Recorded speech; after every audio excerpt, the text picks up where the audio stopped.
Real YouTubers educate the masses. Maybe you already knew about some of this stuff, but if you didn't, now you will learn about how Pokemon is better than before. How did I end up down there? What? It doesn't even make any sense. Hello, it's your boy. There I was, man. Okay. There I was. Haven't finished the DLC, but decided to give up my no spoilers quest, and I decided to tell you guys about some very interesting things that they added in the DLC. Now, I haven't seen a ton of people talking about this stuff, but it has a pretty big impact. In some sense it has no impact, in some sense it has a lot of impact, depending on how you want to think about it. But here's the basic gist of things. They added a lot of quality of life changes, basically making it easier to play Pokemon, which I think is great. I think accessibility is one of the things that Sword and Shield did really well, making it easier to get into competitive Pokemon. And yeah, I think that's really good, and they're still continuing it. So I have a couple things over here. I'm just on Cerebi for the most part. I had my subscribers send me some screenshots as well. But yeah, so I figured we would just talk about some of the stuff here. Now, before I forget, I've been literally meaning to do this for months. I'm working on the Dracovish cosplay, and by I'm working on it, I mean I've asked my friend Robbie to do it for me. So Robbie's working on it. It'll be done soon, I think. I keep getting in progress pictures, and it's looking very good. We will be. I have not forgotten. We are going to be doing it. I just don't want to rush it. I'd rather have a good product. And we didn't start work on it until 200K. So yeah, Rob's doing a great job, and it should be done hopefully within the next 2 weeks. So just so you know, I have not forgotten. We are definitely going to do it. It's just taking, it's a unique project. So yeah. Anyway, so I'm on this page of useful characters on Cerebi. There's a couple things here that are really interesting. Some of this is old, right? Name Raider, Move Reminder, Happiness Checker, etc., etc. Couple things. So the first is the IV Judge. So the first thing is that the IV Judge got updated. It's a small update, but as you can see here, if you look at the screenshot, maybe we can zoom in a little more. Oh no, Wolf, what have I done? Well, if you look here, this is the judge screen. You can see the IVs of a Pokemon. Best means it is 31, and then there's certain ranges for others. You can look it up if you're interested. It actually tells you the range here. So this one says decent, so it's 1 to 15, somewhere in there. However, you look at this new screenshot that someone in the sub-Discord sent. Thank you. You can see something interesting, specifically down here. You can see that it shows both the ability and the held item. And that's a big deal. It's not, okay, to be honest, this is, out of everything, this is probably the least impactful. But it's just a nice little quality of life change. Makes things a little easier. It's slightly easier to read. I know personally, I hated checking the IVs first and then going to check the ability and seeing it was the wrong ability.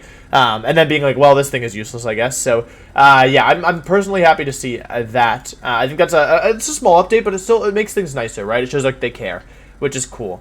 Now, here's a really huge one. This is probably the biggest thing. So for those of you who don't know, competitive Pokemon starting in 2000 and I believe 14 had a rule that was implemented in large part because of the prevalence of because of the effects of 2013, which I'll get into in a second. The ruling that was added in 2014 was simple. Basically, you could only use Pokemon caught or bred in the current generation. The reason for that this was initially implemented was because of, in 2013, two players who would go on to become world champions, actually, both brought Magmar to the 2013 World Championships. Magmar was only obtainable via Pokemon XD, and the reason, it was only obtainable with Follow Me via Pokemon XD, meaning it was, relatively hard to get, and, my Magmar, for example, didn't have perfect IVs, and it took, I think, I had to have somebody help me get it, and it took, I think, 4 months for them to get a Magmar with good IVs. It was very, very, very difficult to get. But even more than that, there was a Heatran that knew Eruption, which is an event-only move from Pokemon Ranger. Also relatively hard to get. Now, Pokemon Ranger is a Generation 4 game. We were playing in Generation 5. So, there was a lot of kind of these old moves that have been left in. There was, for example, nobody really used it, but Blastoise got Follow Me. Mr. Mime got Follow Me. There was kind of a couple old moves that were left in that could be kind of, I would say, abused. And some of these moves were very prevalent in 2013. So starting in 2014, they added a rule that said, hey, you can only use Pokemon currently caught in this generation. This is why I always get singles players in my videos saying, actually, Skarmory does get Tailwind. It's a tutor move in Generation 5. And it's no, I can't use Generation 5 Skarmory. Thank you. Because I have to use Pokemon that I caught or bred in the current game. What this means, though, is that whenever a generation changes, which has happened, 4 times, 5 to 6, 6 to 7 to 3 times, and in the years that I've been playing VGC, all of your old Pokemon are more or less useless in a competitive sense. You can't carry them over, is the real thing.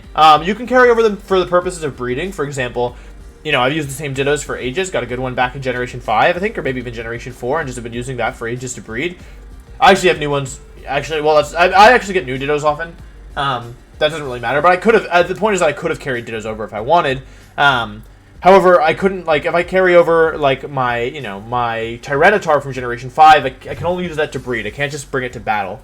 And so, this change is really big. I can already guess where this is going, is that they've added something called, I don't actually know what it's called. It basically means that a Pokemon you've transferred from past games can be used legally. It gives it the battle ready mark. To do this, a Pokemon must delete all moves it currently has and will be set to the current learn set for the games. This is really big. I really like the way they've done this. Of course, you lose your old moves, but the thing is, all moves are relearnable now. So even if you have a Pokemon with an egg move, it's not a big deal to get it back because, yeah, you can just breed egg moves up. So basically, this allows any Pokemon from any game to be used, provided it's currently legal in the rule set. And I think that's really, really big. I'm lucky in that I have a lot of people who support me. And if I need a Pokemon if I needed a full team of 6 right now, I could ask for help and people would, be very gracious and help me get those Pokemon. And so I personally am pretty lucky. I also have because I've been playing for so long, I have a stock, of Pokemon set up that I can use to breed. So even if I don't have the right, Pokemon, and I have to do it myself, I can find a good parent thanks to the way egg groups work, or I can use a Ditto, right? I'm lucky, but not everyone has those resources. In fact, most people don't. And not everyone has the time, or has spent the time, getting their Pokemon game ready for to be a breeding machine. And for those people, it takes them a lot longer, and especially if you don't have the resources. So the fact that you can just bring in Pokemon from old games, I think is phenomenal. I think it's phenomenal. I think it's really, really good. There's also a very, very, very, very, very good thing that is a side feature of that, which I guess we'll talk about at the end. No, actually, yeah, we'll talk about it at the end. Don't let me forget. You know what? No, we're going to talk about it now because I'm going to forget because I don't have this written down anywhere. Marks. Many of you probably don't know what marks are. If you do, good. You've probably followed the channel for a little bit. Basically, marks, when you send it a Pokemon, if a Pokemon has a mark, it's kind of like, some of them are like ribbons. They're on the same page as ribbons, but it will send a little text with it. So, for example, I used Conkeldurr the Recluse. It had the Reclusive mark at Regionals. That was my Conkeldurr. So, the ribbons have the same effect. If you've ever seen a Pokemon that says, go Charizard the Galar Champion, it's because they won the main story, Elite Four, whatever, it's Tournament of Power, or whatever it's called, with their Charizard, and they equip that ribbon. Now, the thing is, there's many, many, many ribbons, from back in the day.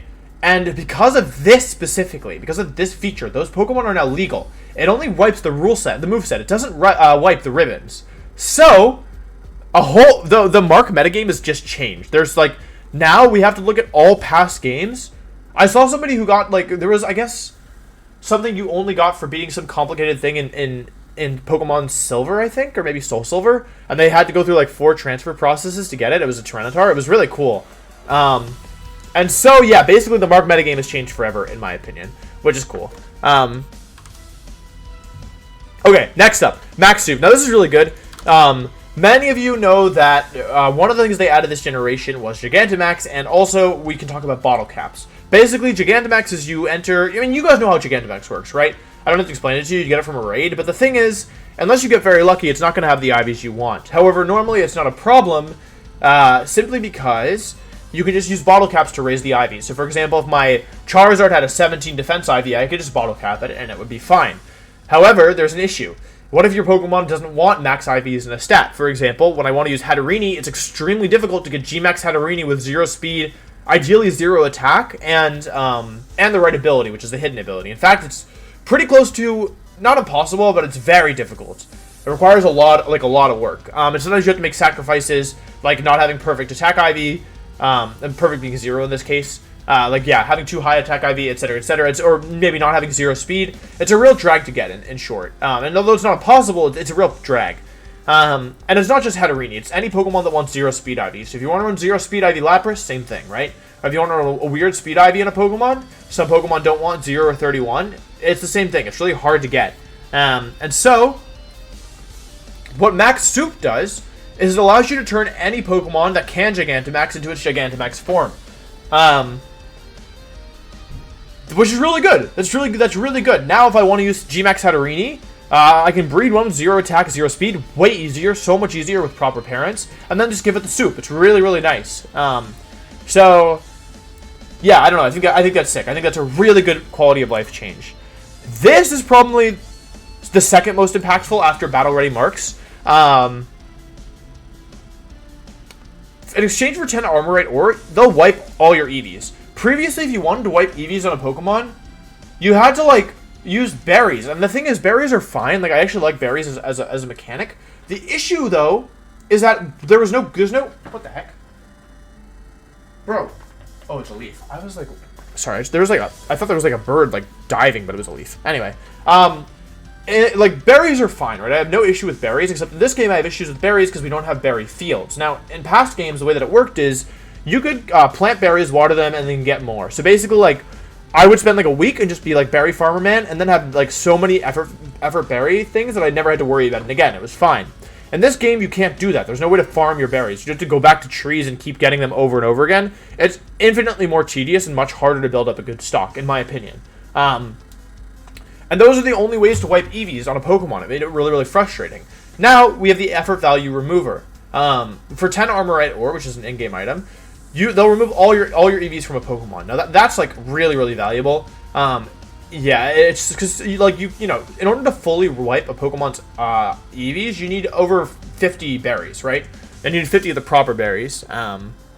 So, I don't know. I think it's kind of, like, a pretty good change that they added this in because, yeah, it was just so hard to wipe before. Like, there were times where I would consider, like, rebreeding a Pokemon rather than re-EVing it. Many times, actually, where I would, like, it's because I just didn't have the berries for it. So, I think this is really good. And then these two are just, like, whatever. The last thing is, I think that I want to talk about... Oh, wait, no. Okay, the other thing is that if you upgrade the dojo enough, you get a vending machine with vitamins. Now, vitamins are a really good way to EV train, and they normally cost $10,000, but you can buy them in bulk. And the bulk is actually, if you buy, like, a significant amount, like, to buy 25 normally would cost 250,000, or, yeah, 250,000 Poke.